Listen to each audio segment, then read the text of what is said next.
there... Oh, is it time for a video? Someone else gonna hop in and debate something? Oops. Here, let's jump over to general. Yo, Huncholeen, you say you don't have a microphone? If you want to reply to my comments, go to VC chat. You have no microphone though? Alright. Hold on a second. I would have preferred a verbal communication method, but whatever. If I'm audible, just type yes. Alright.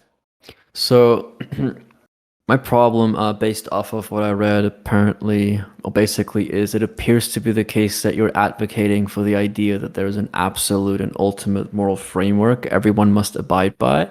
And if they don't, they have no ability to appeal to moral propositions. So I don't see how non-religious people couldn't simply appeal to different ethical frameworks for moral propositions. So I'd just like you to elaborate on that a bit. His reply is, you couldn't because you have no basis to formulate or your reasons as to why something is good or bad. For example, a religious person can refer to his religious books to why something... Yeah, that's just a non sequitur. So the notion that various ethical modalities exist opposes that view and furthermore contradicts that assertion. For example, an atheist could utter the words, hitting babies is bad / immoral. Those two terms are synonymous in this hypothetical, and they both correspond with a metaethical notion that defines that hitting a baby is immoral. Immoral in this context would refer to a normative notion that is prohibited by the idea itself. So hitting babies is bad would simply translate to one ought not to hit babies. We also have different ethical frameworks such as utilitarianism, consequentialism, forms of divine morality, and so on. The former two don't necessarily require religion unless you want to counter that by proposing that religion is necessary for the existence of those affairs in virtue of a causal relationship. But I don't think you want to take that approach. Leaving hitting or violence to one side for now, let's take, for example, incest. Can a non-religious person determine that incest is good? Yeah, of course. If their normative notion rejects incest, then they can say or define incest as an action that ought not be done. Like, what's the problem there? An action that can't be done? The agent who appeals to his moral framework, to his moral epistemology, would determine that, obviously. Yeah, but what do you mean they have no moral framework? They have the moral framework. We have many different modalities of moral frameworks. There isn't like an absolute, ultimate moral framework you have to appeal to in order to have morality. Bro, Alabama allows incest, whereas most of the rest of the world does not. Who is to decide whether it's good or bad? The person who appeals to that specific framework decides what's good and bad. That's what we mean when we say appealing to different various modalities of frameworks when it comes to metaethics. There should, because without an absolute moral framework given by the creator who knows truly whether something is good or bad. So when we say no, we're talking about knowledge. Knowledge just means being aware of a state of affair. So if you are aware of your moral framework, then you are aware whether it's good or bad if it corresponds with that framework. Do you agree there are different moral frameworks based on where you go in the world? Obviously, there are moral frameworks. I don't even have to go to places. I can just simply address the different moral frameworks I've experienced, whether Cartesian or a posteriori, doesn't matter. Then which one is the correct one? The correct one is the one that corresponds with the terminology, obviously, definitionally. So for example, when someone invokes divine simplicity, and then by virtue of divine simplicity, they say X or a P is false, then that must correspond with the conceptualization or the modality of divine simplicity in that context. Bro, that does not work. Majority doesn't mean the thing they are agreeing or disagreeing. Yeah, no, that is what utilitarianism means. If you can look it up. Like, utilitarianism is the notion that the majority, if the majority desires like P, then P ought to be done. Therefore, P is moral. That's the definition of utilitarianism. Fine. How do you think the people should determine morals? By virtue of their brain states, I assume. Like, what else would determine their morality? I think should is like a weird word when you say should determine morals. That doesn't really make much sense to us from a scientific perspective. Because Yeah, because you're saying should, like, because morality in itself requires, not all the time, but mainly when it comes to like normative notions within meta ethical concepts, it's like the shoulds are what is usually considered to be good, bad, right, and wrong because they're normative notions. But when you say what, like, how do you think people should determine moral? I don't. That question is a bit incoherent to me. Like, we have no control over how our brain states work. Like the brain states determine the shoulds. It's not the other way around.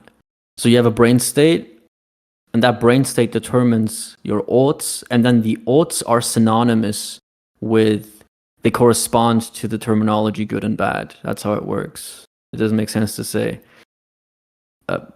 how should we determine our shoulds? That doesn't make any sense. What should be a should? A brain state? What is it? When you say it should be a should, what is that? The it is the brain state. You said it should be a should. What is the it? Are you saying the brain state should be determined by a should? The brain state itself determines the should, which corresponds with the morality you are appealing to. Yeah, we are determining morals. That's what I'm saying. But you saying this question you brought up raised this one, it's incoherent. The fact that our brain states determine morality is obvious. No one would disagree with that, I hope. How? Surely there should be one system everyone should use, which all leads to the same objective morality.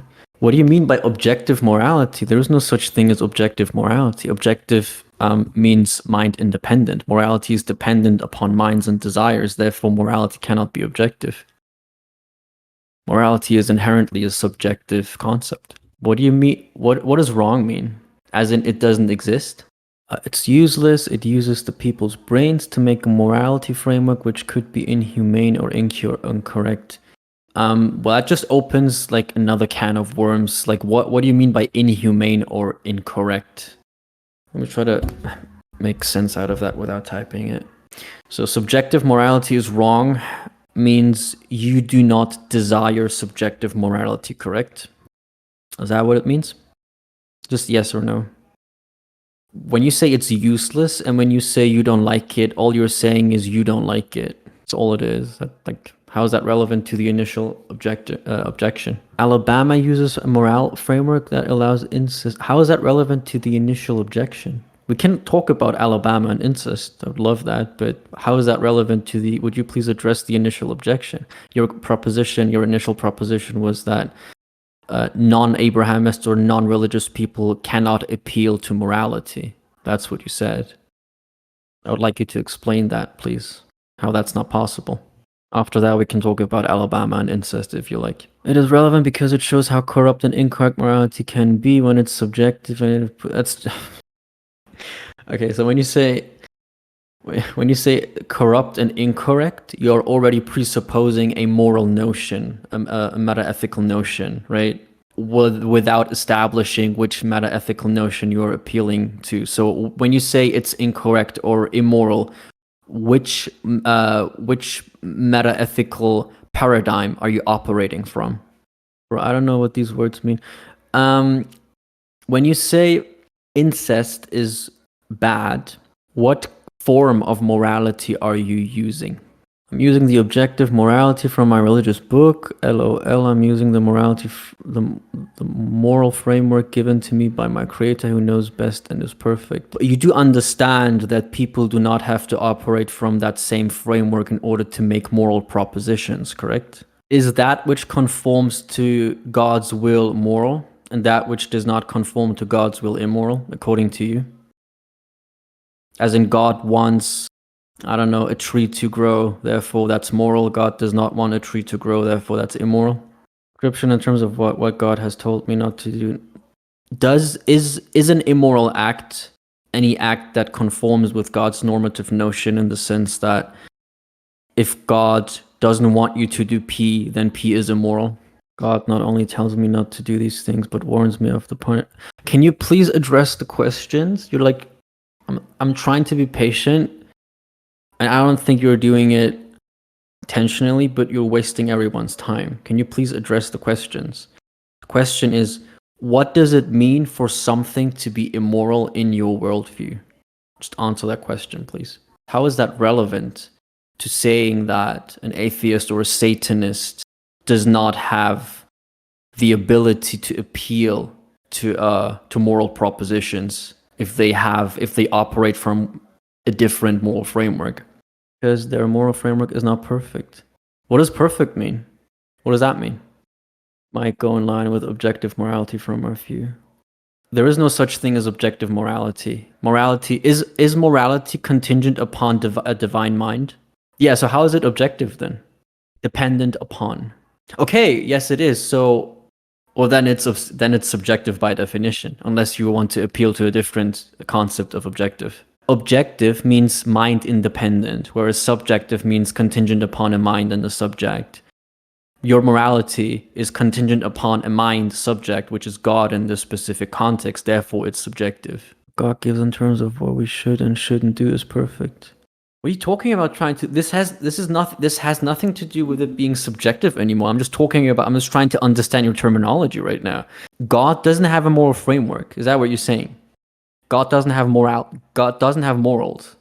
Look, I want you to stick to one topic. You keep bringing up perfection, you keep bringing up moral frameworks, and then you're saying God does not have a moral framework, and then you're now saying it's subjective again. God does not need morals, lol. He's the all-forgiving, full merciful. To give God moral framework would mean that he starts making faults. No, that's not what it means to have a moral framework. It means that you're using standards to operate from when it comes to declaring what ought be done and what ought not be done and what should be desired. Well, okay, so what does it mean to say you are appealing to divine morality then if God does not have divine morality? What does that mean? Right, and where does that come from? From God, right?